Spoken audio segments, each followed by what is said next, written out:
একটা হচ্ছে general concept, এই ইসলাম এই রিলিজিয়নই কিন্তু আমাদেরকে আইন তৈরি করে দিয়েছে। তাহলে তো জেন্টেলম্যান এগ্রিমেন্টের ভিত্তিতে সব কিছুই চলতে পারতো, তা তো ইসলাম ছেড়ে দেয় নাই।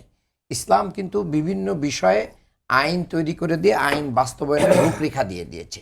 কাজে সব কিছু এইভাবে মানে আমার আপনার আগে যেরকম জমি কেনা বেচা হতো বাপদাদাদের আমলে, যে ঠিক আছে আমি এটা আপনারে দিয়ে দিলাম, আর কোনদিন রেস্টি করা লাগবে না, হ্যাঁ বিয়ে শাদী হতো রেস্টি লাগবে না, এই জায়গা তো নেই এখন।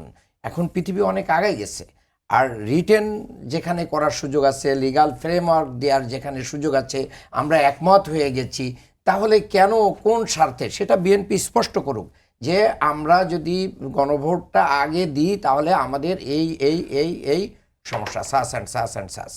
কিন্তু সরকার নিজেও তো বলেছে গণভোট আগে দিলে যদি আওয়ামী লীগের ভোটার একত্রিত হয়ে গণভোটের পক্ষে না ভোট দেয়, আচ্ছা না ভোট দিলে তো জুলাই সনদ পাস হবে না, তো অসুবিধা কি? তাহলে তো সংস্কার বন্ধ হয়ে না যাবে। না সংস্কার বন্ধ হবে না, এইটা এত সহজ না। এই এই এই এই জায়গায় বাংলাদেশ এখন নাই। এটা মূলত মির্জা ফখরুল ইসলাম আলমগীরের বক্তব্যের সাথে এটা কন্ট্রাডিক্ট করে। উনি বলেছেন যে যদি আমাদেরকে ভোট দেন তাহলে আওয়ামী লীগের একটা লোককেও ফুলের টোকা দিতে দেওয়া হবে না।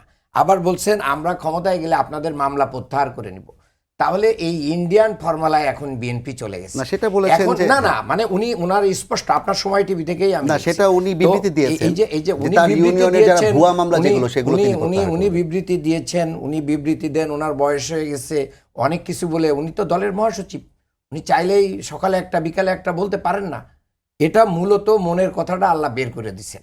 এটা দলের যেটা মানে ভিতরের কথা, এটা কোনো না কোনোভাবে বের হয়ে গেছে, জনগণের সামনে সুস্পষ্ট হয়ে গেছে।